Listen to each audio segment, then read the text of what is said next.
Blog Talk Radio.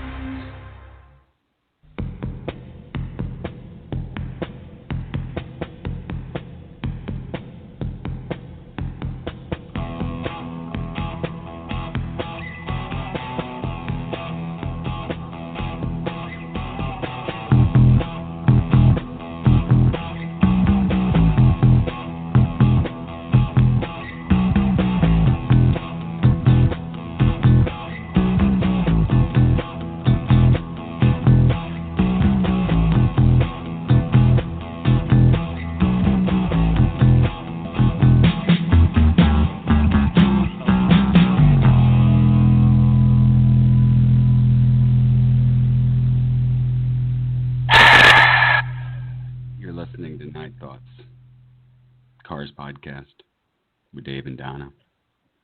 I'm Dave, Mr. Steelwool, and joining me is your other co-host, Miss Sunshine and Rainbows, Donna. Donna. Hi. Are you there? Can you hear me? She's so sunshiny. Yeah, I can hear you. I can hear you. I'm so hyper. You're hyper. I've got a code. I know, you don't. Code? I was going to say, you sound the opposite of me right now. Yeah, and it's in my doze, and stuffed up doze, and I sound like Rudolph. Cute, you think I'm cute? Yeah. So. Oh my gosh. that's been my life the last couple of days is a cold. So. I'm sorry, buddy. Yeah. Well, we just trudge on through things like this. We do. I can think of nothing better than, snotting it up for a panorama. So. Bring it on. Why not? Why not? Hey, we're professionals. This is what we do. Yeah. Soldier on, my friend. That's right. We are the longest running and number one podcast about the cars, so we got to keep it moving. We are. That's right. That's right. I was thinking today, Donna, about my all that I've done throughout the time in the panorama, in the fandom, and like I did the AOL Night Spots page back in the 90s. Yeah. AOL, you've got mail. And, oh my gosh, iconic. And then went to the Frozen Fire page on Facebook, and then I did the Night Spots thing on Tumblr, and then after that I went to the Ass Hats nomination page, and then left that, and then the Twitter gig, and now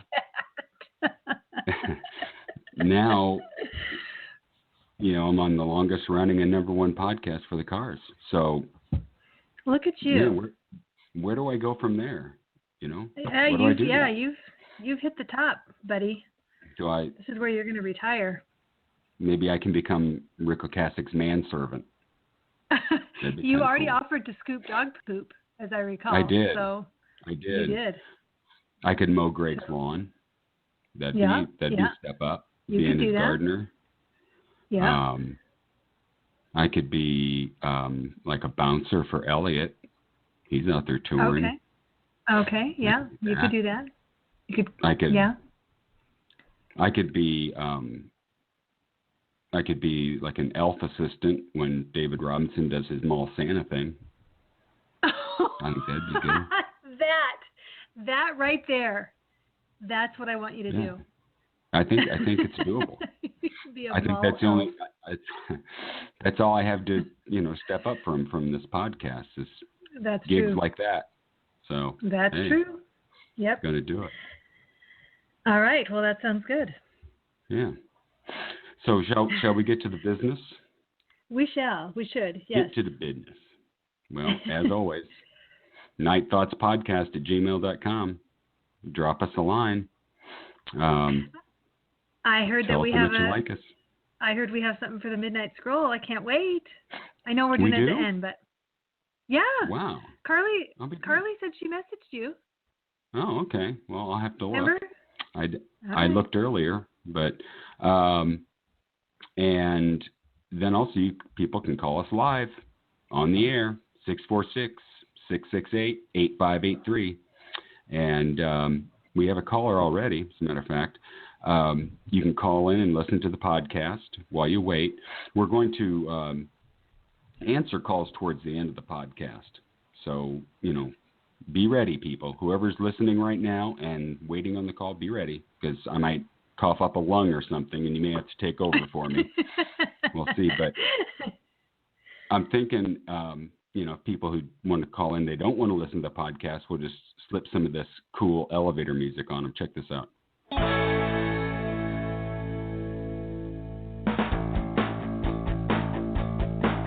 Ooh, that's nice. Oh, it gets worse.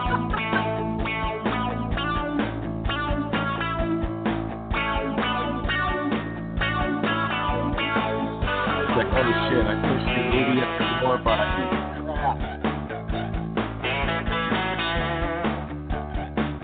Okay, enough of that. That's pretty great. That is some bad shit right there. At the very beginning, I thought it was Strawberry Moonlight at the very beginning. No. That first little, No. I totally thought it was going to be Strawberry Moonlight.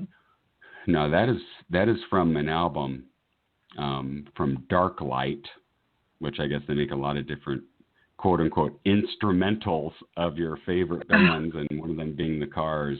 And I can say with the utmost honesty that every single cut on that album sucks. I mean, it sucks.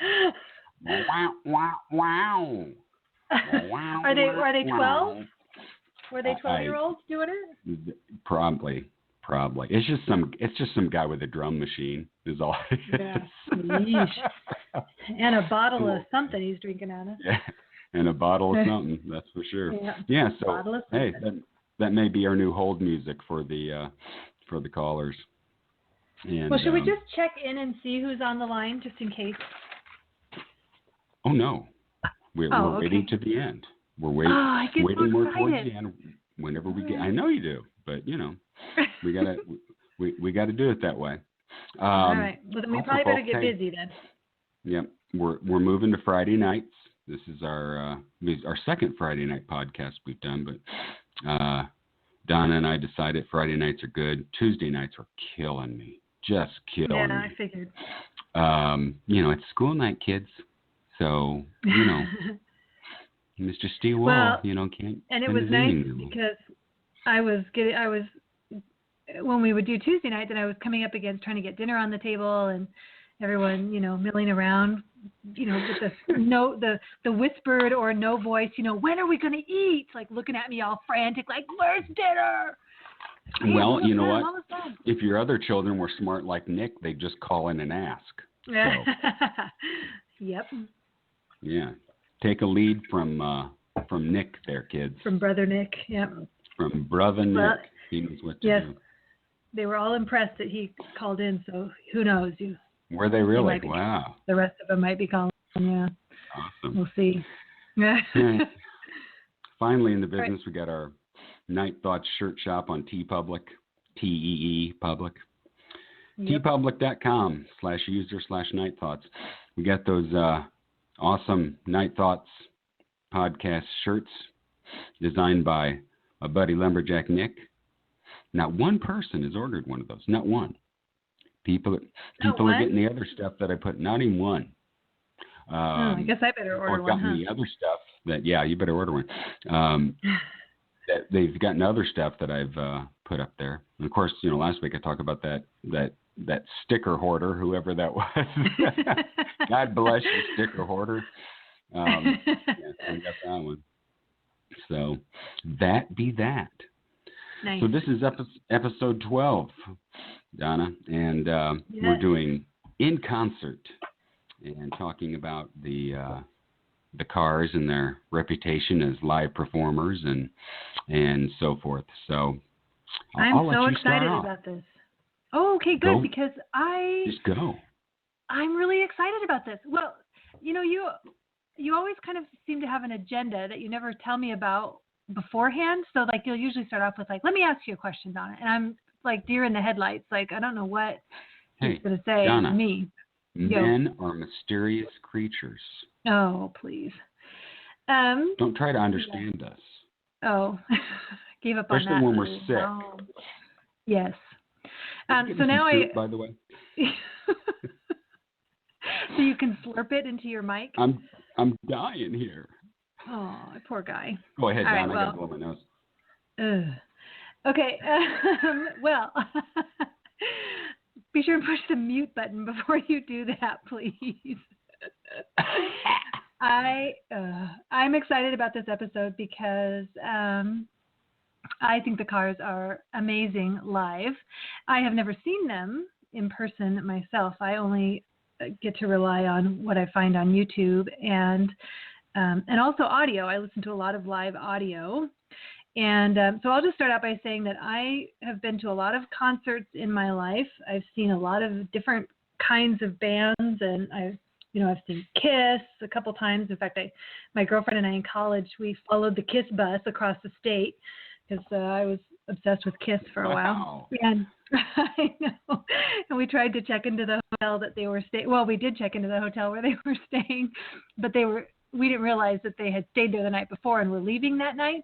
So we followed them to the hotel and checked in, and then they, of course, left. So we had our own little party. But anyway, that was at the end of following them across the state.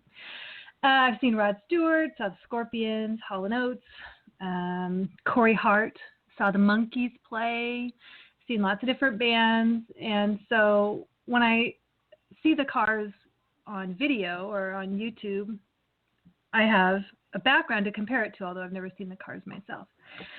And the Cars are definitely different live than many of those other bands that I've seen. In fact, they're different than all those bands I've seen as far as their performance and their stage setup and stuff. So you, I understand, sir, have seen the Cars live, right?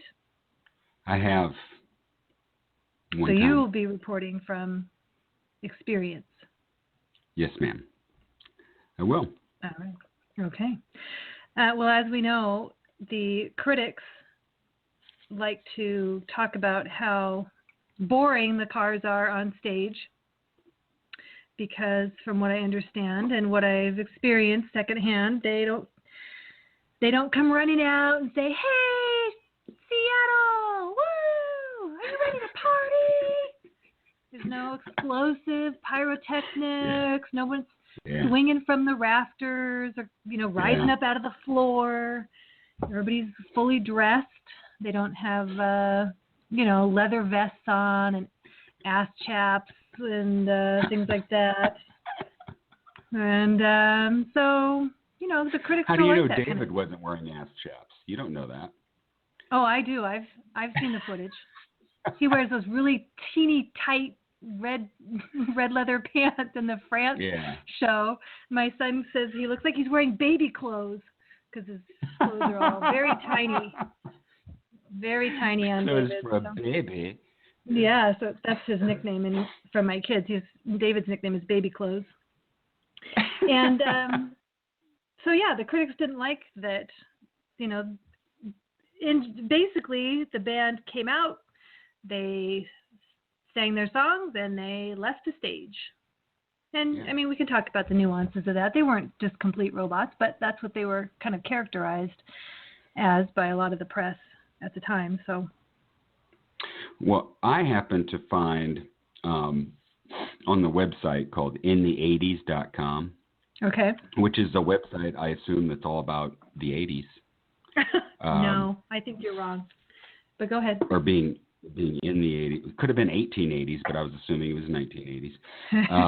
I think it meant being in your 80s, like you're 80-year-old. Oh. 80-year-olds go there. That's a good idea. And check out stuff. Yeah. Anyway, well, this is a review that someone left by Karen. And Karen states she's talking about July 1984, Meriwether Post Pavilion, Columbia, Maryland. Okay. And she starts out, uneffing believable. I enjoyed Wang Chung for what they were, but I was really there for the Cars.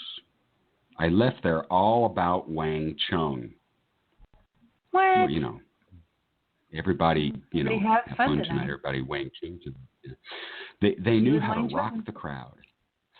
The Cars' performance was technically perfect.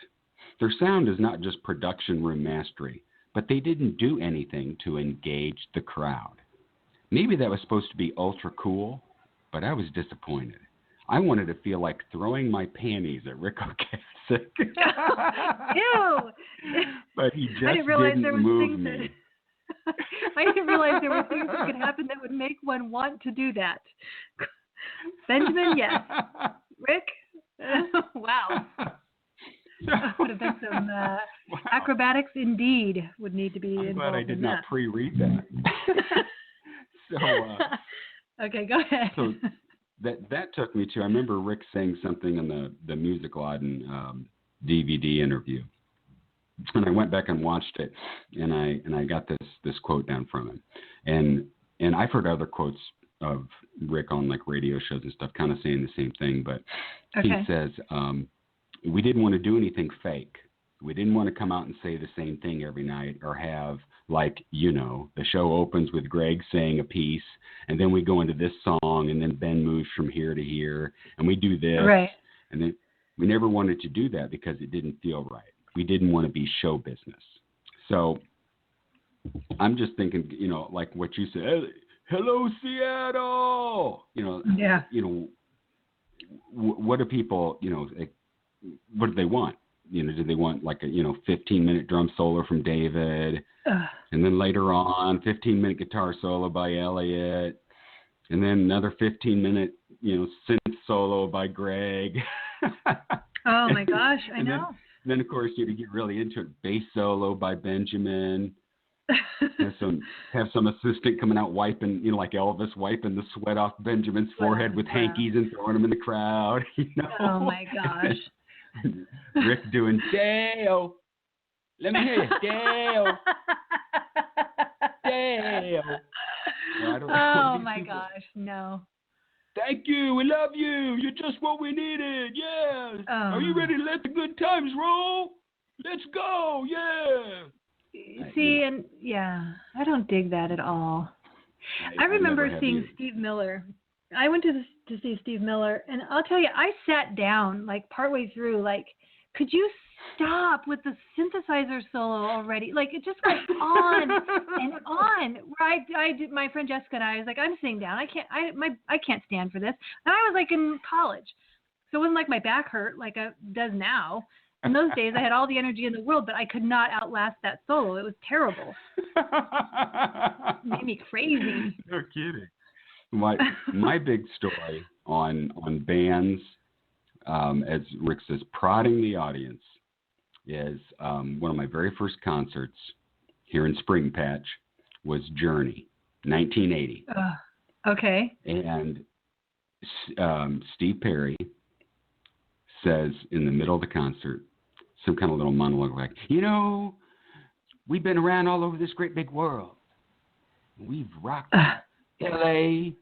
to Paris or, just that. And he says, but I want to tell you, there's no place that rocks like Springfield, Illinois. And of course the crowd. Okay, so in 1980, I was 15, all right? And even I thought, you are full of fucking shit, Steve Perry.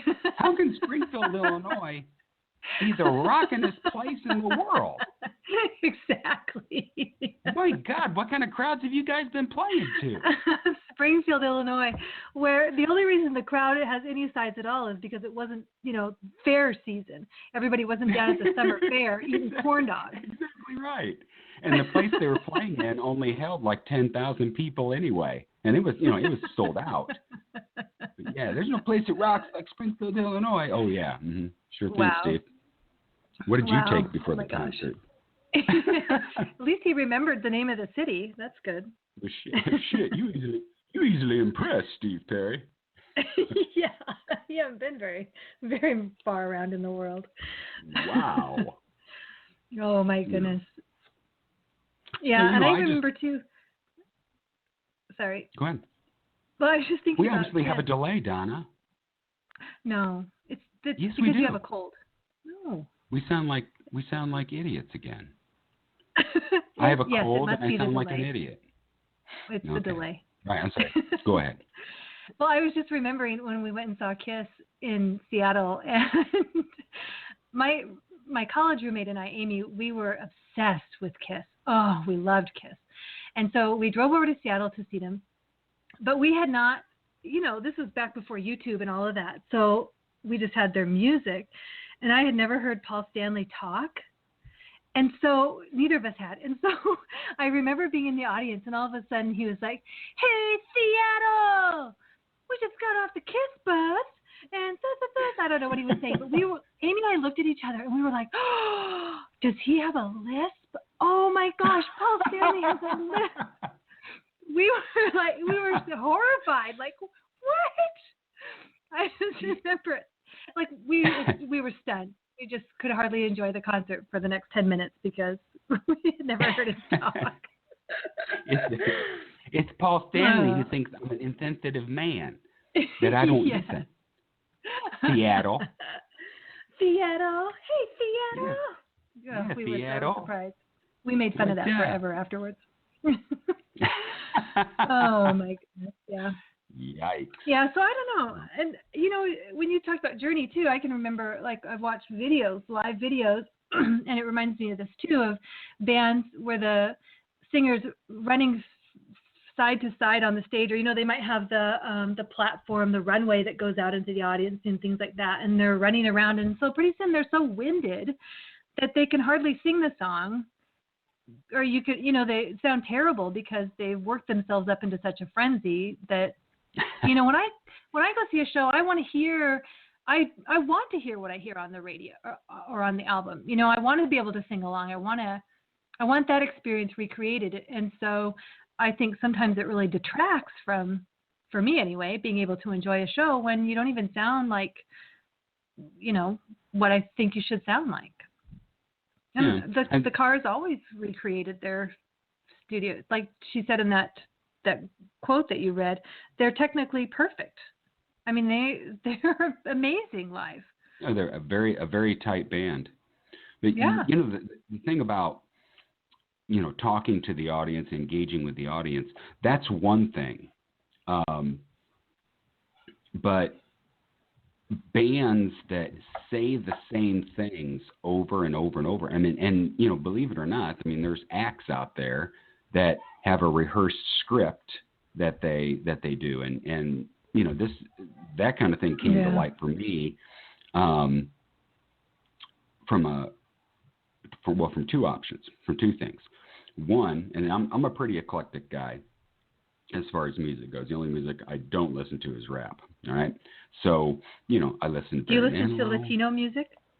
No, I do not. Well, I could. It wouldn't bother me. I'll send you some. Okay, thanks. And I can listen to country and so forth. And so the first time this occurred to me was, I went with a couple friends to go see Barry Manilow. And at the time, he had a special on Showtime. And I shit you not, we went to this concert, and everything he said to the crowd was exact replica of what he said to the crowd in the Showtime special. Even the things where he supposedly messes up or whatever. And I was like, what the hell? It's scripted? And in the 90s, there's a country artist by the name of John Barry, who I love. Guy's awesome. Okay. But he had a Christmas album out, and he would like have banter back and forth with his wife who sang backup. And then we went and saw him live, same exact banter. Back and forth. And, it's like, man, come on. You're a human being. Talk to the crowd. So, there's that kind of thing. And I totally understand that. I loathe that. On the other hand, take a band like Foo Fighters and David Grohl. I guarantee you there's nothing scripted by David Grohl. All right. And, when he talks to the crowd, he's just talking to the crowd, and just commenting about stuff and so forth and so on. And that to me is cool. That's okay. Yeah. I don't take offense to bands interacting with the crowd and getting the crowd hyped up or whatever. But when you do it under pretenses that are false, which is having a script, that's right. I don't like that. It's lame. It's very lame. Quite lame. Quite so, lame. Let me tell you about my experience seeing the Cars live, and then we'll take a phone call to who is ever waiting, listening to our great Cars elevator music and or our podcast. I saw them on August 12th, 1984, which, gosh, that's like a month after old Karen, who wanted to throw her panties at Rick Ocasek, saw them. But I saw them in Alpine Valley, East Troy, Wisconsin. Which I just wonder how far that is from our buddy Kurt. Ooh. I should ask him. Maybe he was there. He might have been. You know what? Kurt had to be there. He had to be there. Kurt, if you're listening, call in and confirm or deny. Yeah, call in and confirm. 646-668-8583. That's 646-668-8583. Nice. So the crowd, it was in, Alpine Valley is one of those places that has like the amphitheater, and then you've got all this hill and grass behind you. And I think we were like in the last row or so of the seated area. Then you had all the people on blankets and so forth behind us. And the one thing I remember is that the curtain was kind of askew for the show, and I could see Rick. I brought binoculars, right? Of course, yeah. I brought binoculars, and I could see Rick backstage, and he's smoking a cigarette. I was like, wow, Rick Ocasek's back there smoking a cigarette before the show. And but you know, the show was awesome for me because you know it was the one and only time I got to see them. Crowd was really subdued, and I remember there was one guy there who's wearing like a concert T-shirt from the Candio tour, and he had this hat that had buttons all over it. And I just thought he was the coolest dude ever. No, Cars buttons all over it. And anyway, so you know the concert's going or whatever, and me and my buddy, you know, we're standing up and stuff, and people behind us are yelling at us to sit down. I'm like, what the hell? You know? It's like, you know, I'm up for this.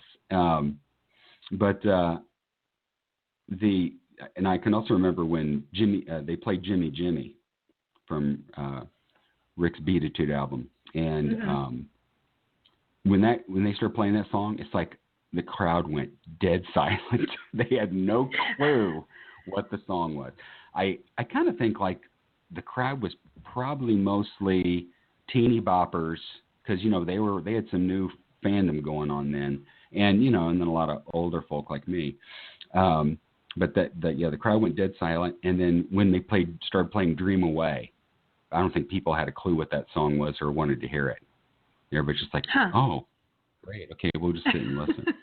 But yeah, they didn't address the crowd at all. I think Benjamin said thank you a couple of times after a song, and that's pretty much it. But you know, I knew what to expect from them. Right. I you know, it just led to their I don't know if they, well, I mean, we know their reasons for being live the way they were, but I think it just kind of added an air of coolness to them. Yeah. Well, it's interesting to me because in their earlier shows, like 77, 78, 79, there was definitely more, you know, especially introducing, this is the name of the song. This song is called Night Spots. This song is called, you know, da, da, da. And thank yous from, I mean, you can hear thank yous from Greg and Benjamin and sometimes Elliot and even Rick, that there was, they said something. Saying, thank you for the panties, ma'am. Oh my God. Thanks for the panties, Karen.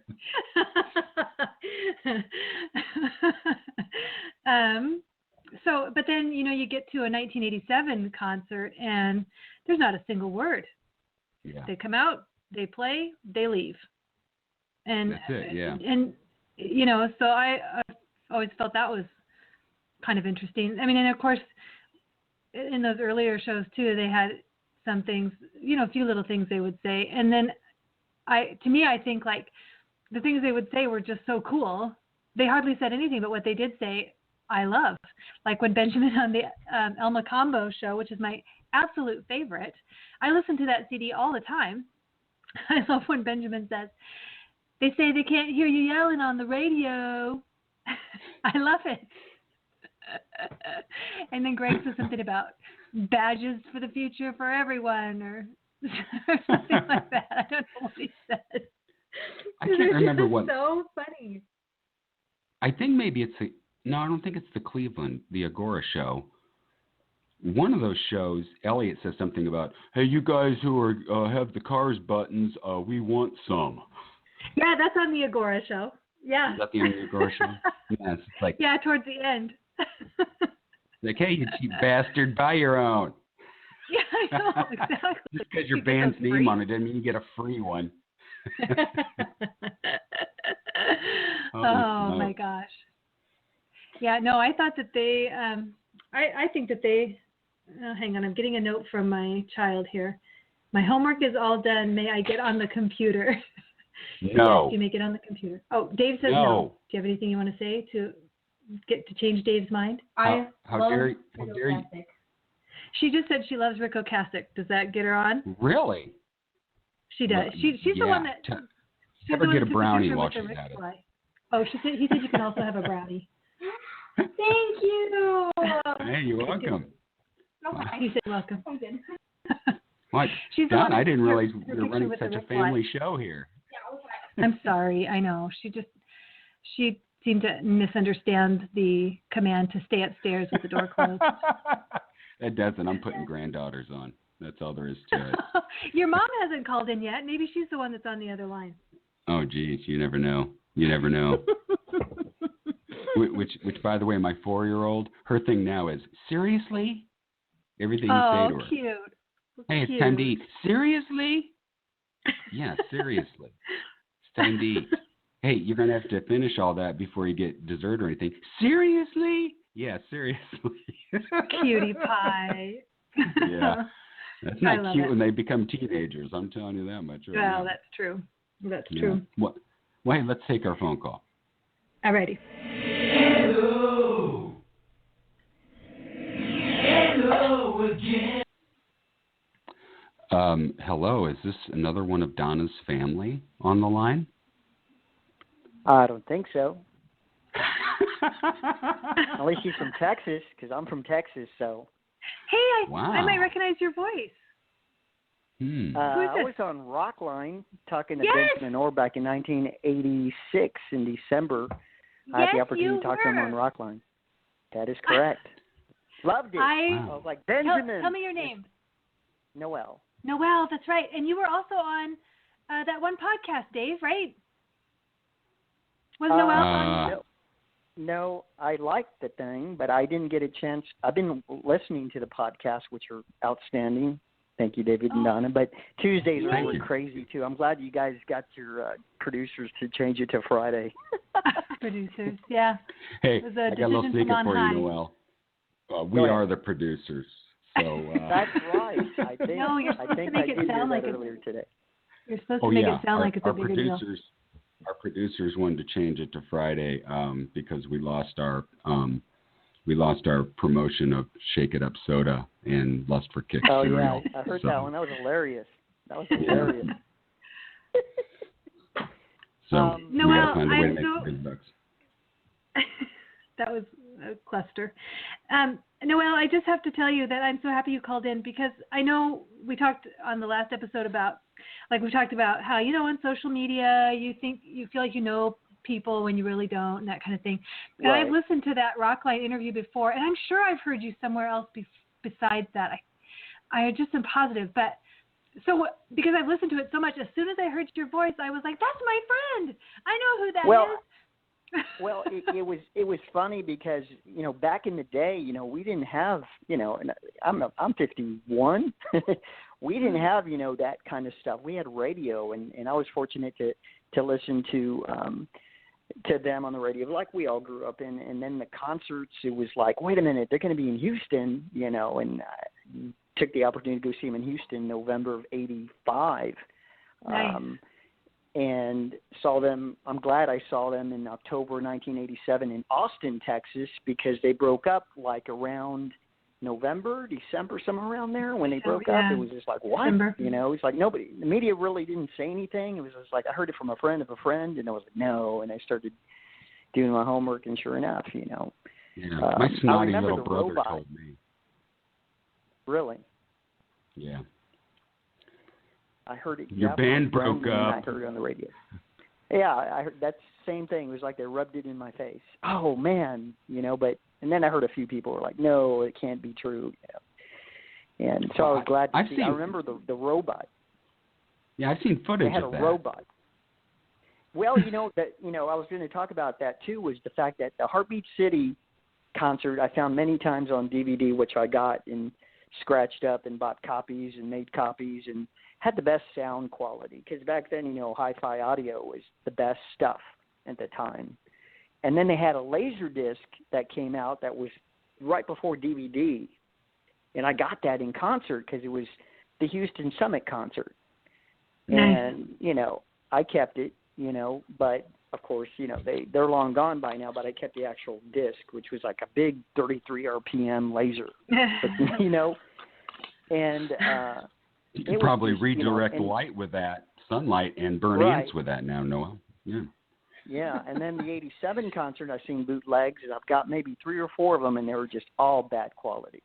I just wish Rick and his son would, remaster it, And I know there was a few tracks they put on the documentary one, which was great sound quality with Benjamin singing, and from '87, the Philly concert is what I'm trying to say. Yeah.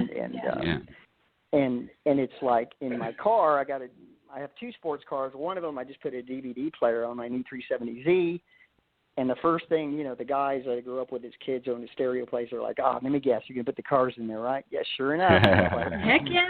Live Heartbeat City, But yeah, awesome. It was, technology today. I think they were still up to par. And like I said, they had a robot that would come out right before they hit the stage. In the Austin concert, it broke down.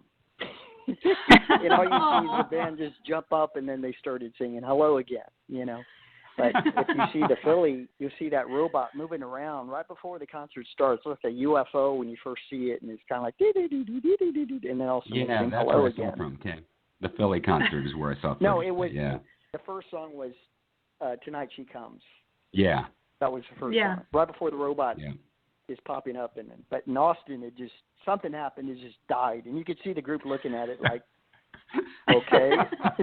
So they just jumped on, and it was hilarious. Yeah, they were quiet. They didn't really say too much, but and then of course you guys talked about it. They weren't getting along, and I don't know, that was part of it towards the end.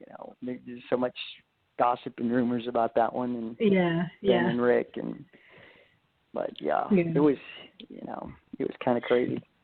So did you prefer the Cars style of performance, of live performance?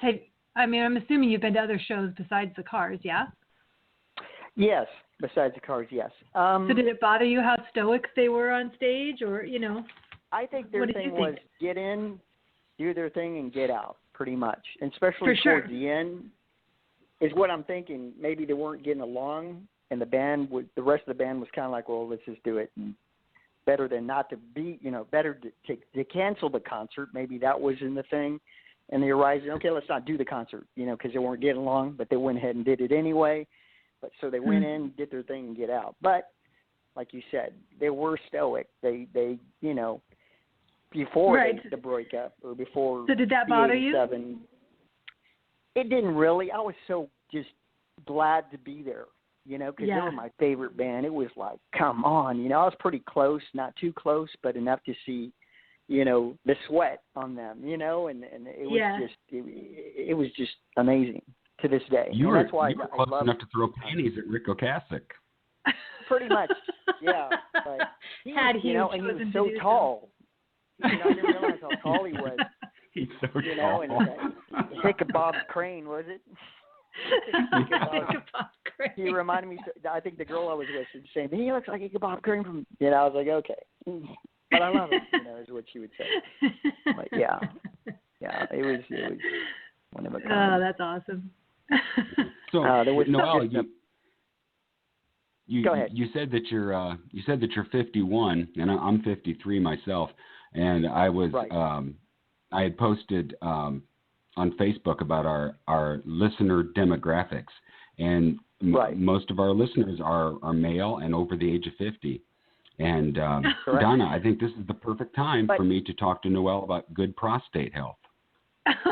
Like yes. I said, I go to my doc every year. Good man. That's priority one. I'm divorced, no kids. My ex-wife went through cancer, but she survived. But the downside was she can have kids, blah blah blah, and and it's me by myself now, and and it's like I'm the only one that's going to take care of myself. But I'm physically fit, even though I'm short and lightweight. Maybe you two old men should. We should mute your conversation, and I'll go on with the topic at hand while you discuss your prostate. Okay? Well, one thing. Let me tell you about the age group. I also, besides running a couple of Subway restaurants for 20 years, I also am a ref for a female roller derby team called the RGB Bandita this year. And they hate me in the beginning, but they love me now. There's we would have practice sessions, and they would do their drills. And I used to, work at a rink when I was a kid, and 2 years ago they brought me in, the girls did. And I was like, I'm single and divorced. Yeah, why not? So we have a little JBL speaker out there, and sometimes I would put the music on because it would be so bored. And, of course, I put the Cars' greatest hits. After a while, they're like, oh, what's the name of that group again? I've been trying to figure out who sang that song. And then after a while, it's like, oh, I bought this, I bought it on iTunes. I love it. Since you're gone, they're always doing so much of stuff. Like a girl was telling me, since you're gone, my ex-boyfriend, nothing's making sense. And she's just, I love it, dude. I love you. You send me the cars. Now I'm buying all their albums now. Awesome. That's another Keeping the thing. love but alive. We're all young at heart. They run from 23 years of age to 47. Some of the girls. So awesome. It's crazy. Yeah. So so Donna, while you're getting on us about talking about good health and everything, I'm on a serious note. Those things are important. Colonoscopies are important. Having your prostate checked is important because we're getting older.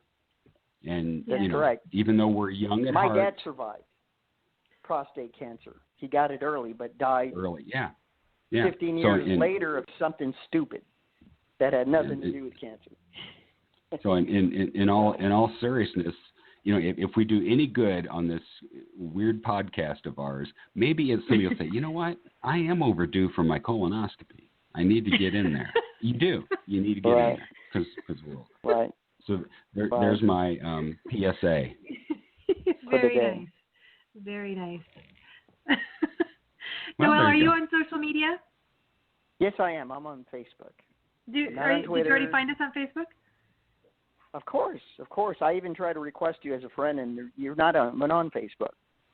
Me? I'm on Facebook. No, well, I requested. I even send you a text, I think, via Facebook. What did they call it? What's the word? The Messenger? Yeah, Messenger, and you didn't reply. Ooh, I'm going to find it right now. Message request. Just to keep. Well, because Is that you? Yay! Yeah, there we go. She just popped me here. My iPad just popped. Okay. I heard it buzz. Yeah. But yeah, that's. He's not running a pyramid scheme or anything, is he, Donna? No. Hey, buddy. So far, he's No. Back, wait. in the day. Does the subject line say "Get rich quick"? No. Back in the day, there was a Frozen Fire thing, and I forgot the guy's name, but he sent me some live discs, and I remembered his name a couple of days ago. Now that I'm blank, talking to you guys, I'll probably remember after I hang up. But I think his name. Well, he sent me a couple of discs because I go, man, I love the Cars. I send the Cars hey, can you send me pictures? or something. I think something or another. And there was no way to get a hold of cars. There was no fan club at the time, or if you looked at their album covers, there was nothing like that. And I think I sent it to Elektra, Isolum Records. And I just posted, do you have anything on the cars or a club or anything like that? And they sent me a postcard. This was during Heartbeat City. And they sent everybody me a postcard. got those postcards. Black and white. Yeah.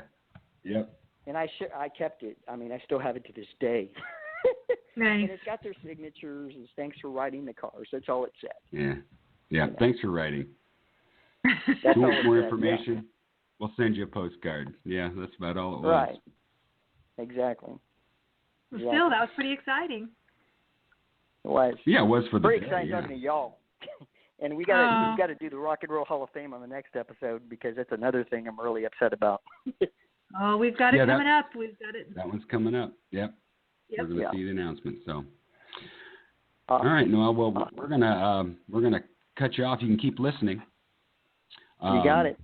After we put you on mute, thanks for calling. Thanks for your kind words, and thanks for indulging me in the good prostate health and colonoscopy health.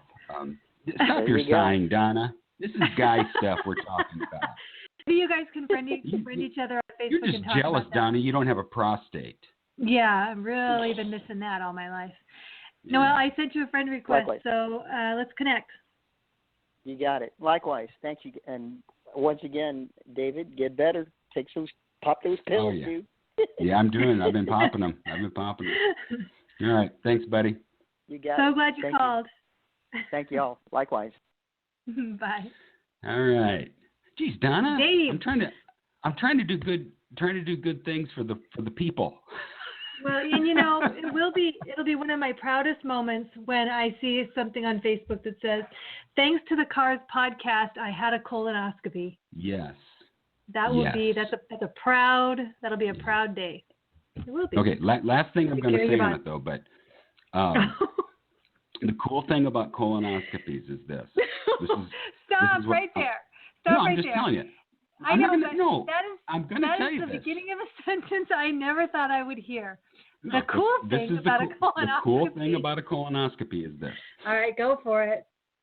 And I've had a few because there's, my family has a history of polyps. I don't know if that's too much information, but David.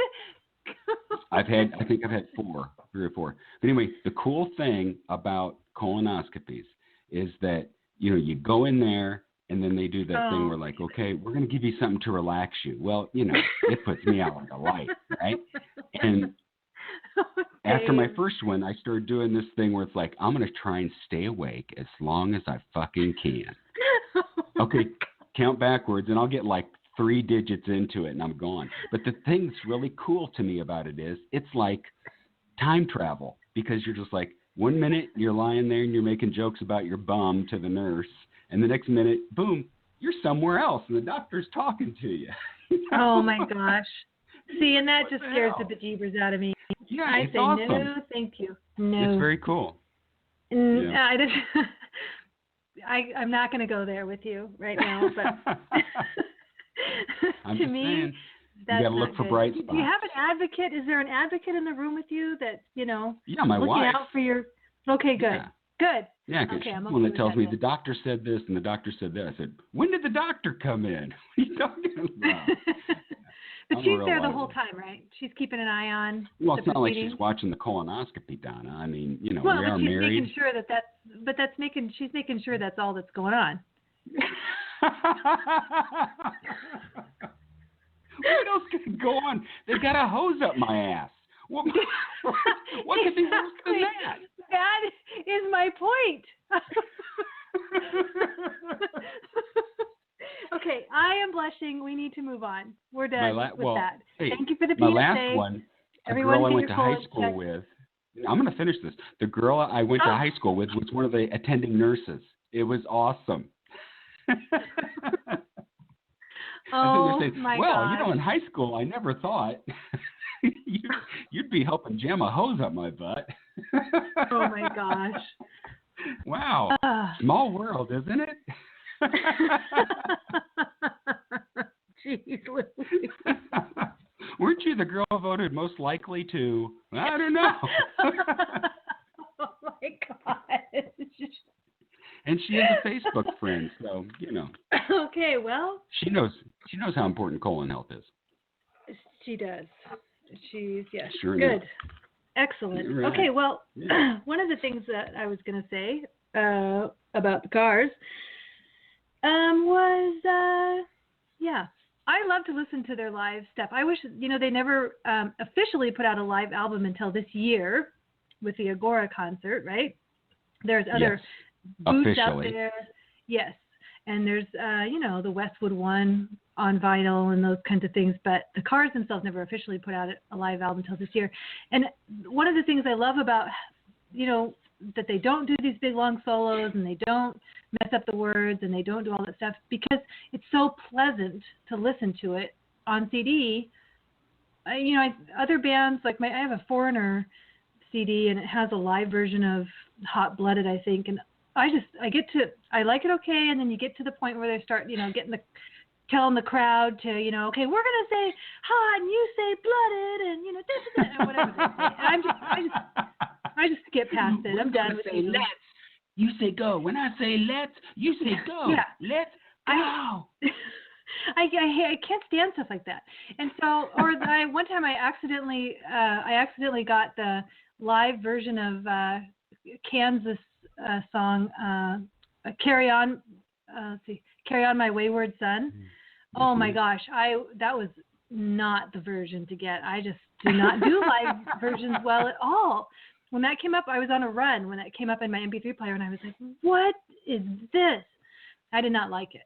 And so, but the Cars, their live stuff, I can listen to it over and over. It's so enjoyable to listen to because they do recreate their sound so well, and they have just enough of a lyric change, or just enough, maybe the bass is turned up more, or Greg plays the sax instead of, like on Candio, I think he does a sax solo. Is it on Candio? Instead of the guitar solo.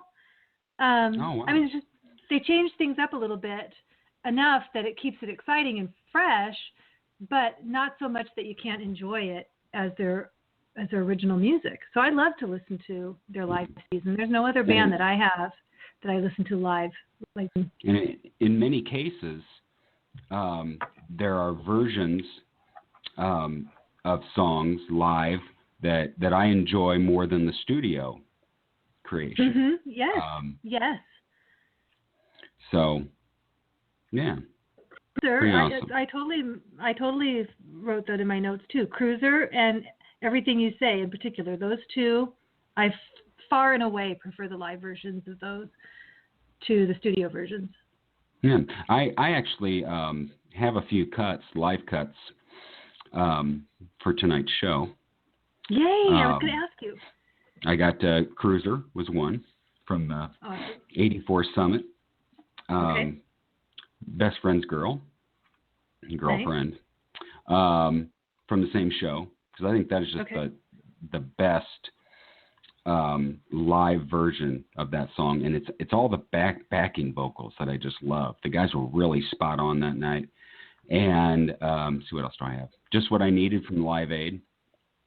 Okay, which I think is probably their greatest live performance. I'm not just going to go out on a limb and say it right there. That's just what I needed.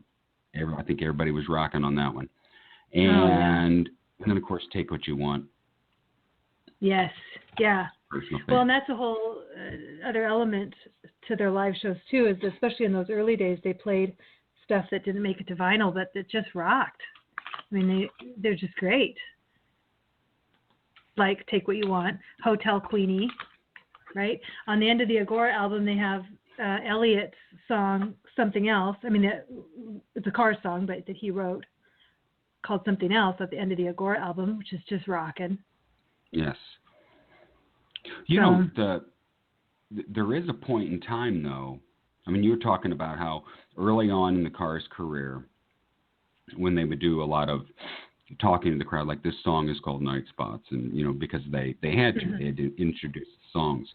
To go to jump ahead however many years, 25, 30 years or whatever, when they played Lollapalooza in 2011, big difference there in the demeanor of the band, obviously based on them coming back, them feeling a lot of appreciation. You could really see it a lot in Rick. A lot of smiles in his part. I think there's a part during that performance where he's talking to the crowd saying how beautiful everything looks with the skyline behind it and so forth and so on. And they just seem very happy, very humbled, relaxed, very appreciative, relaxed. Yeah. I think great. I think everybody says something during that Lollapalooza show. I'm sure Elliot says thank you or something. And yeah. But the thing that struck me most was Rick stopping and talking about how beautiful it was and this and that and so forth. It's like, wow, what a change there.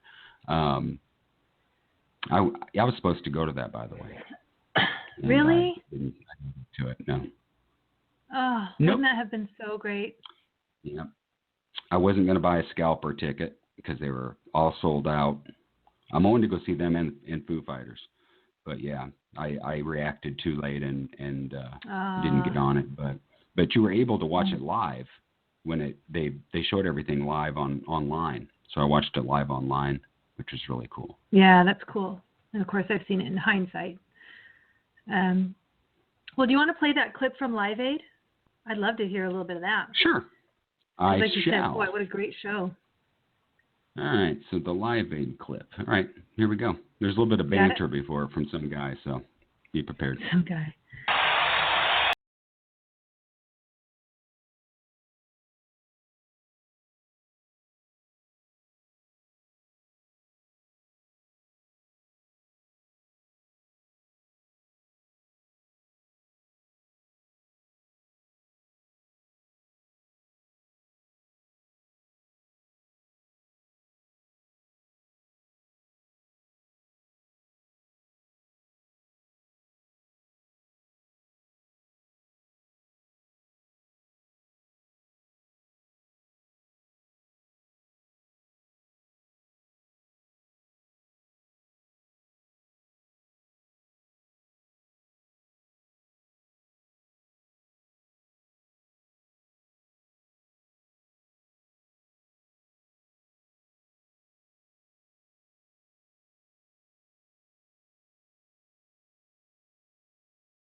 Oh my gosh, so great, so great. Awesome. That's all I can say. Terrific. Um, just so great. And of course, I can totally picture it all too. I've watched that video so many times, so I can just picture them. What a great performance, for sure. So, what do you say, Donna? You want to go to the Midnight Scroll? No, I've got other things to say. Really? I do. In fact, I have a question for you.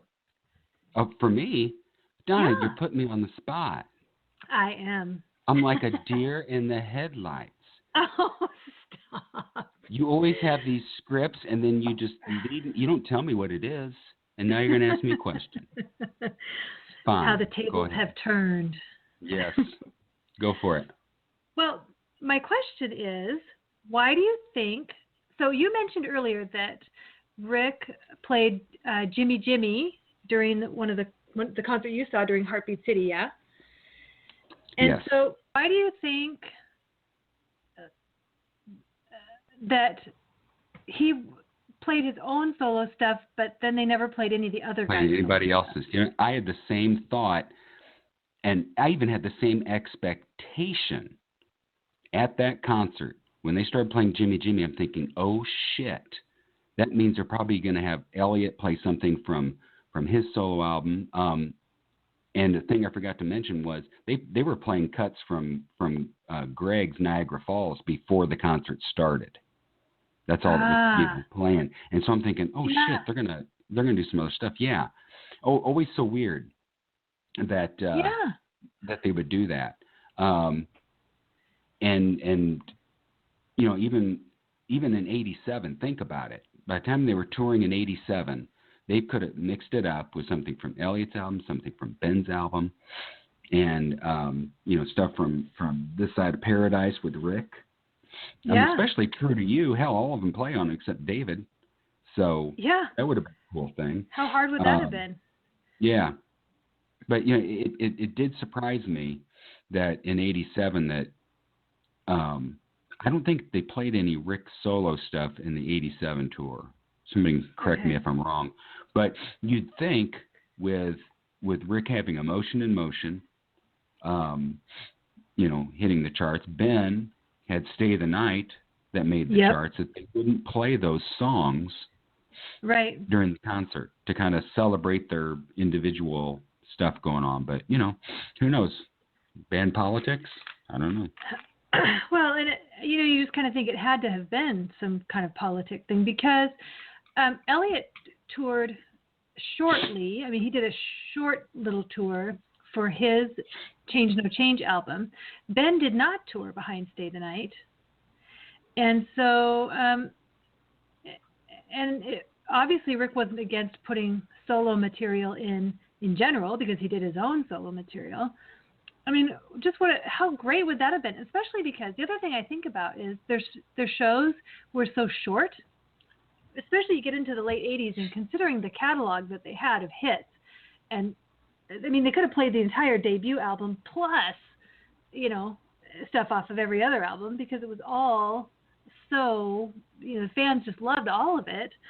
Mm-hmm. So for them to still play an hour-long show when they had so much to choose from, and then again, just what a great thing that would have been to add in some of the different guys' solo stuff and showcase it a little bit. Boy, that would have just, I mean, to me, that's like a no-brainer tour thing to do. I mean, I just think that would have just been such a great marketing thing. Would have been awesome. Yeah. So I shake my head at like, why wouldn't you have done that? Had to have been some sort of behind the scenes politics, maybe. But you know, the Cars were, and I think are, a very low key group of musicians, and you know, it obviously showed on stage. It even showed in interviews, in their merchandising, and you know, I just wonder how much of you know, things like merchandising and promotion and those kinds of things isn't a band decision. They're just kind of like, yeah, you know, we're happy with what we're doing. We don't want to go all out like, you know, like Kiss does or you know, the average band, you know. Yeah. Yeah. Good question. Yeah. Boy, yeah. I don't know. The other thing I was going to say about their live stuff, in those Roy Thomas Baker albums, that they did such, especially the first one, such a layering of background vocals and things like that. And that is the one thing that I felt like they struggled with reproducing on stage, obviously, because they couldn't do 70 backing vocals. But yeah, the only one I really laughed. noticed that on is Good Times Roll. Good Times Roll. It's not a favorite song of mine to begin with, but live, it's really lacking because of that, for that very same reason. Well, I think Best Friend's Girl is like that too. I mean, Benjamin carries it. Well, yeah, he carries it, but the other guys, they're just not as strong vocally. And then if you listen in the Move Like This tour, I was listening to some of that today, and the background vocals are just almost non-existent because, of course, Benjamin's not there, and Greg and Elliot. Although Elliot's solo album I love the vocals on that. They just don't have the strong backing vocals. Ben is totally missing. So yeah, that's one thing I noticed about him live. Let me check my notes and see if I have anything else here. Glad that they didn't do any super long solos. Although later, when Ben toured live, which you saw him twice live, we talked about that before. He did do those interludes where he introduced the band and each member played a solo and thanked his tour manager and that kind of a thing. So when he went now. Did Rick, this brought up another question for me. Did Rick ever tour solo? Yeah, he did I don't know about for previous albums, but I know for his Troubleizing album, he did that small tour and Greg was a part of that. But with all the musicians that played on that album, and it was basically in the New England area. You did New York and places around that. Small clubs and things like that. But that. Oh yeah, he had that one chick bass player. Yeah, Melissa Optimore, I believe is how you pronounce her. Yeah, she's awesome. And when we talked about Move Like This last week, if they would have decided to bring her in just to play bass and move like this, I wouldn't have had a problem with it, just because of her connection to Rick and what a kick-ass job she did. Now she did a version of live. She sang live, and that I didn't like. But her background vocals on the Troubleizing album, and when she was touring with Rick and they were singing car songs, I thought they were good. So when Rick toured live, did he introduce the band? Did he do any kind of that, or was it still just really similar to the Cars? That I've never seen any clips or heard any audio that proves that he did. You would think he would, though, but who knows? It's Rick. He's probably the lowest key of them all. Right, and that's why I guess I was trying to discern, because when Benjamin was on his own, he definitely did. And so then, I'm always trying to figure out the angle. So, okay, maybe Rick didn't want them to do that, or I'm sure as a group they probably didn't. None of them were probably like, hey, someone needs to introduce me. I'm back here on the drums and no one's paying any attention. I'm sure that wasn't happening. I got these tight clothes on. I can hardly move. Dave's waving his sticks in the back. Hey, back here. Yeah. Yeah. I think he was fine. He always kind of crouched back there a little bit, kind of hunkered down. Yeah. Like don't look at me. I'm just doing my thing in my tiny clothes. Sure enough. Yeah. Okay. Well, I think looking at my notes, I think those were all the things I wanted to bring up. I love them live. I wish I could have seen them. I still hope to. The chances seem so slim that they're gonna get together and play something live, but if they ever do, I got to make my way to wherever they are. That'd be pretty great. Well, I think probably at this point in time, it doesn't look like they're planning on doing another album. fingers crossed, Rock and Roll Hall of Fame comes through, and they might play for that. That'd be kind of cool. That'd be really that'd be pretty great. We shall see. Yes. All right. You got anything for the Midnight Scroll, my friend? Yeah, let's go.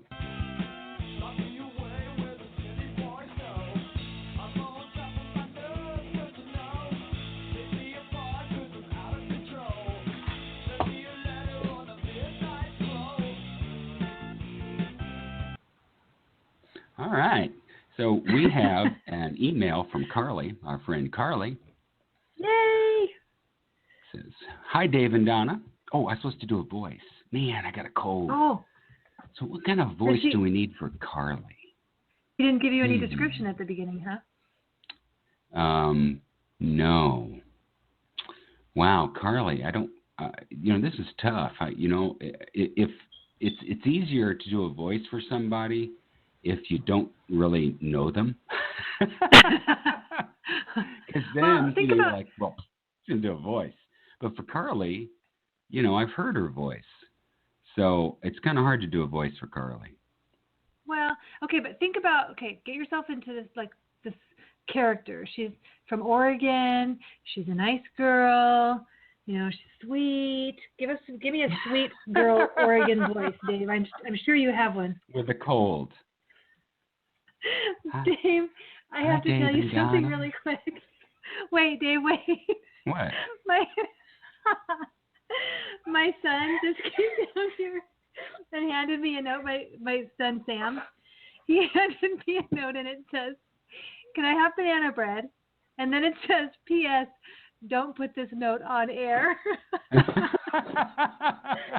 Too late, Sam. I know, sweetheart. He wadded up Kleenex and threw it at me. "Yes, you can have banana bread." He's mad now. I couldn't help it. It was so cute. I think he deserves chips too. Oh yeah, I'll let him know. Banana bread and chips. I was getting ready to do my Carly voice. Because, okay, yes, I'm sorry to interrupt you. I just couldn't laugh. Carly's a free spirit. Carly is a kind, very, very positive person. So I'm going to do my positive, bright, sunny person. Right? Okay. Hi, Dave and Donna. Oh, that sounds sultry. I don't know. I know. I was thinking, where are you going with that? Because it's not the right direction. This is off tonight's topic. But I have a comment and question on the song. Now she sounds Southern. I know. Just read it regularly. On the song, "You Wear Those Eyes." I'd rather do it I'd rather take advantage of my cold and just go, "Hi, Dave and Donna. This is off tonight's topic. But I have a comment and a question on the song, 'You Wear Those Eyes.' It seems to me the perfect song for a fashion runway walk. You've got that walk. You do the stroll. You wear those eyes that never blink." This was a pre-Paulina, but I wondered if you guys know if it was ever used in a fashion show runway walk. Lots and lots of love. Your biggest fan, Carly. Oh, Dave, that was terrible. There you go, Carly. What? Maybe Carly has a cold too tonight. You don't know that. That's what she sounds like with a cold. Carly's not going to fault me. She knows I know what her voice sounds like. But maybe before Carly hit puberty, that's what her voice sounded like. Like a third grader with a voice like Clint Eastwood. Poor Carly. Next time send me the message, Carly. I'll I'll find a better voice. Yeah. And by the way, if we do get more than one email, we do pair them off. But it's one email, that's all mine. I'm taking it. But I know. Yeah, I know. Yeah, you got it. So, do you know anything about that? That's a great question. No, I don't. No, I've never heard of anything like that. But boy, it would sure fit, wouldn't it? It'd be perfect. The only thing I can ever remember seeing that involved the Cars and something like that, I remember on America's Funniest Home Videos, they had a cheerleader pom-pom routine, and they were doing it to Hello Again. Oh, really? Nice. Yeah. So I thought that was I find kind of that. Yeah, that's kind of cool. Yeah, I certainly haven't heard of anything of it being used for a runway. But maybe now, maybe it should. Yeah. Hey, we've got 2 callers. I don't know if one is Noelle back on or not. Hey, okay. I'm doing them both. Let's just have At both. the same You ready? time? Hell yeah. Oh, wait. Dave, no, we already sound like such idiots when it's just 2 of us. 3 is also difficult. You add 4, this could be like a blathering mess of sound. A cacophony of voices. It may be Carly. Hold on. Let's go on. All right, let's give it a try. Hello, you're on night. Hello, you're on Night Thoughts. Hello, what Dave. What are your night thoughts? You know what's really funny is What? that I actually do have a cold. There you go. See, Donna? See? Okay, Dave, you were right. You And listen to her could read voice. Carly like a book. Yeah. Say, go ahead, make my day, Carly. Say it. I was laughing so hard when you were doing me. Or wait, that didn't come out right. But anyways, I actually do have a cold, so I have sympathy for Dave tonight because I've got it's like in my throat and in my nose and everything. But I'm sorry. But I don't think I really sound. You were still kind of doing some kind of a southern thing, and I don't have. Dave's heart belongs to the South. I'm not a voice I know. talent. It's like whenever you try and do a voice, it seems like you always go southern. Yeah. He's got South envy. What do you But mean anyways, by that? yeah, that's why I was just calling, was just to give you a bad time. Hey. I love it. We appreciate it. Yeah. All right, guys. Well, I'll let you go. All right. Thanks for calling. And don't forget, I'm your biggest fan. I'm your biggest fan. Oh, that's so sweet. We'll send you some lozenges. All righty, bye-bye. Bye. All right. So there we go. I love it. And what's the other caller? Is it Noelle? Yeah, I think it's still Noelle. Yeah, Noelle. Last thing to add? Oh, yeah? I think he got cut off and he came back on to listen. He accepted my friend request, so that was nice. Awesome. All right. Now I got a new friend. Good deal. Yeah. All right. So that's our only midnight scroll that we have for this week. So we can kind of end the pod, and I can take some NyQuil. Yeah, you need to go to bed. Sleep. Yeah. Yeah. That's what I think I'm doing. I'm going to Vegas next week. Are you? Oh, yeah. It's 10th wedding anniversary. Is that why you didn't want to pod next week? Yeah. Oh. That is why. Can you imagine 10 years with me? I can hardly handle the year and a half I've already had. Just for you listeners who think that, like I'm pulling a Howard Stern here and that my personality isn't like what you're hearing on here. No, I'm seriously. This is what I'm like all the time. Yeah, and this is what my wife gets all the time, except she just kind of nods her head back and forth, closes her eyes, just goes, all right. Whatever. Escapes into some place in her mind. Yeah, that's about that. So so we're going to Vegas. I think you did tell me that you were making that trip, but you told me about it quite a while ago, I think, and so I didn't remember when it was. It's my dream to renew our vows with by an Elvis impersonator. I think I'd really like that. Yes, I believe you told me that. Yeah. And you're going on some search for I don't know what while you're down there. Anything Elvis? Yeah. We're lined up for a ghost walk. Lined up to go to the Grand Canyon. What's a ghost walk? A ghost walk, ghost tour, haunted places in Vegas. Oh. Yeah.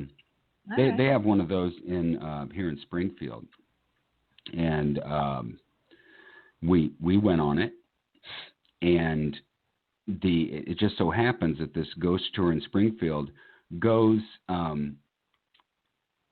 by the place where my wife and I got married and had our reception. And this place where we got married is an old bed and breakfast that's haunted. Okay. And Okay. supposedly the spirit hangs out in the elevator, and the elevator moves by itself and whatever. So this ghost walk, so it always stops by this bed and breakfast. And it just so happened that during our reception, the ghost walk appears outside. We can see it through the window, okay? So everybody's like staring up the bed and breakfast. Here we are in this room, and where the reception's going on, and me and my buddy, we got a couple steak knives, and we're in front of the window jabbing at each other for the crowd of people. Oh my gosh. And the story's not over yet, though. I went to when I went to go see Star Wars: The Force Awakens. One of my friends invited a mutual friend, and he ended up sitting next to me. And I said, "Hey, what do you do?" "Oh, I do the haunted ghost tours in town." I go, "Oh, no kidding." I told him the story about the doing what we did in front of the window. He goes, "Yeah, that was me." I was like, "I remember that." Yeah. Awesome. Hope we added to that for sure. Yeah. Interesting. Yeah. So I got to get my sleep, get over this cold and stuff before we go to Vegas. Yeah, that'll be fun. Can't be all hot and sexy in the tub or in the tub. What do they call those things? Saunas? No, not a sauna. What do they call those? Jacuzzi. Jacuzzi. Yeah. Yeah. Happy anniversary, honey. Snarf. Yeah. Yeah, we went to Vegas quite a while ago, and before we had kids and stuff. And yeah, it was. I don't think that I'd ever really want to go there again. It was all right, but yeah, we're not going to gamble, so neither one of us are gamblers. Yeah, the gambling was fun. I was okay with that. We had our little, we were wearing our tummy packs with our little casino coins in there, and we were certainly looking like the novice country bumpkins that we are, and awesome. And we'd double down and win $20, and we'd be like, "Hey, I just won $20!" And so it was kind of pathetic, but yeah, there was a lot of, when we were there was pornography everywhere. Like people would like hit you with it. You walk down the sidewalk and people are hitting you with stuff, flyers and all sorts of stuff. It was I didn't like that very much. I like that kind of stuff. But I did go to Excalibur, and hey, quit. I went to Excalibur and watched a jousting tournament and ate Cornish game hens with my fingers and stuff like that. Yeah, so that sounds like fun. Maybe I'll get her to do that. I'm not sure what we're doing on the night of our anniversary, but we shall see. Yes. So. Well. All right, okay, so next episode coming up then, Dave, is when? October 13th? Is that our next one? Friday the 13th. Friday the 13th. And our topic? Something very scary for Friday the 13th. Yes. Should I say it? Yes. The new cars. Bum, bum, bum. Bum, bum, bum, bum. I wish we had that screech, that stabbing screech music, that would have been good. We should have the new cars. Yeah, so we'll be talking about that in 2 weeks. Yeah. All right, so Donna, where can people find you? Please come and find me on Twitter. I am at Sweet Purple June, or find me on Facebook, Sweet Purple June. Actually, it's Benjamin or Sweet Purple June. That's my page for Benjamin. And then, of course, you and me. We run the Cars Fanorama group. Come and find us. And we run it with Dave? an iron fist. Oh yes. You want to know why? Tell me. Because we have a podcast, and that makes us better fans than everyone else. And it's the longest running podcast, by the way, of the Cars ever. That makes us a power couple. Yeah. Oh. Don't mess with us. In your face, people. Yeah, in your face. Yeah. And you can also find me on @night_spots on Twitter. And I am getting a lot more followers. And I know these people are coming from Facebook, Donna, because and I follow everybody who follows me. Okay? Okay. So I'll go to these people's Twitters, and you tell they're from Facebook because they'll have like following 5, followers 0, tweets 0. Well, that dude's from Facebook. No profile picture. That dude's from Facebook. So I appreciate that. I appreciate people who are going out of their comfort zone to come to Twitter and to see what it's all about. Yep, for sure. And interact with a lot of cool people. Yeah, it's fun. It's really fun. It is. Very much so. So, Donna, what do you say we head out of the podcast listening to another live cut? Yes, definitely. What do you think? Got? Take What You Want, Best Friend's Girlfriend, or Cruiser? Well, you've listened. You know which audio you have. So what do you like, huh? What would you choose? What would I choose? Oh, yeah. I might choose Take What You Want. Which show is it from? Really? Man, I was all set to play the Let's Go jingle. I thought for sure we'd pick the same one. I was all up for Cruiser. Yeah. I debated about Cruiser. We almost agreed. But Take What You Want, you know. Yeah. That's why. Which show is it from? Which show is Take What You Want from? Summit. Oh, Take What You, Agora. Yeah. It's pretty great. It's not the Elmo, but it's pretty great. So you want to hear Take What You Want? I don't care. I'm up for either. I'm going with Cruiser. Okay, you choose. Yeah, let's do Cruiser then, because you chose mine last week. I like the way Ben says Cruiser. Yeah. Cruiser. And you know what? Yeah. I have never believed on any version of that song that I've heard.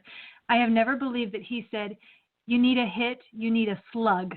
He never says slug. He says stuck every time. And people argue with me to the moon. I don't care. He said, "You need a hit, you need a stuck." That's what they say the lyrics are. That you need a slug. You need a hit, you need a slug. Yeah, that's no. Yes. I've read that that's the lyrics. We all know that he says, "You need a hit, you need a suck." I can, you know In what? fact, I he can. even says, "You need a suck." There, it could not be clearer, people. Wow. Are you there? Yeah. did I stun you into silence? I've never heard that one before. You never heard that people thought he said slug? Yeah. I'm looking up the official lyrics right now. What the hell's the matter with people? Isn't that cold medicine? I know. The first time I heard that, I just was like, "There's no way that's what he says." Hang on, I'm pulling it up right now. Flip the switches, pull the plug. You always wait for better news. Hang on. You need a hit. You need a hit. You need a slug. That's what it says on the lyrics on Google. Well, they're wrong. Google Play. I know. This is what I'm telling you. He says suck, people. I'm going to go to the definitive answer, which is Rick Ocasek's Lyrics and Prose. Well, that's not always official, definitive. No, it is. No. Because Rick put it out. But that's not what always gets sung, is what I'm saying. That is the lyrics true. For Wake Me Up, the lyrics for Wake Me Up that are in Lyrics and Prose, that's not what Ben says. I'm just telling you. So really, I think I might be the definitive expert on it. So. All right. Sorry. Go ahead. I'm going back to it. Tell me what it says in Lyrics and Prose. Okay. I got to go through it here. Fine. I'm telling you. I've seen people defend it as if they can't hear what he says, because we all know what he says. Okay, so we are at... Come on. That's another podcast. I'm in the album. The books. You're in the album. Okay, you're getting closer. I'm there. Okay. Cruiser. Okay, so here it is. Flip the switches, pull the plug. Voice? No, Big city no. noise disappears. Sucker punch is in your heart. Light is reason, light is clue. It says, oh man. Okay. It says slug, doesn't it? You never get enough. flip the switches, pull the plug. You always wait for better news. You need a hit. You need a slug. It's a slug. See? But you know what? Find me an audio of Benjamin ever saying slug. No. Find me an audio. Not a Dave audio, a Ben audio. Ben says suck. I guess all I can say is I'm going to play this cruiser on our way out of here, and we'll listen to it, and that'll be that. Okay. Well, and I'm going to post on the Fanorama group. I'm going to beat this horse till it's dead. All right. Cool. All right. Well, all right. To our callers, we thank you. To our emailers, we thank you. Yes. Yes. And we will see you in a couple weeks. We're going to take it out with Cruiser from 1984, Heartbeat City Tour from Houston, Texas, the Summit. Awesome.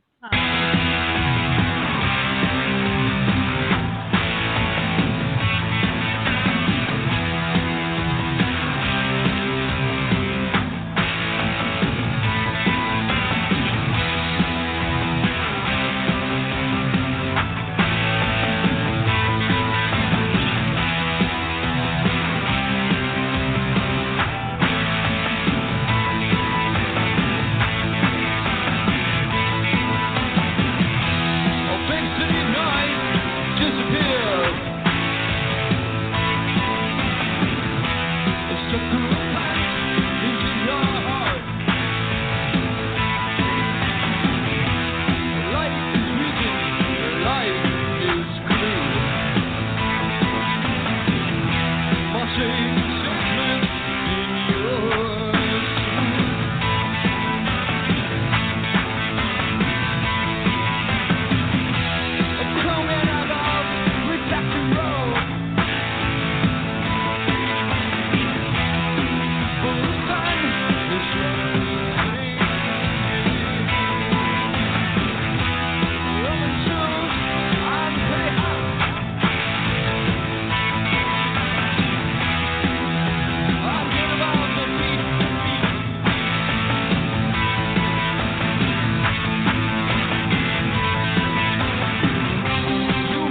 you, Springfield. You're the rock and the station in the world.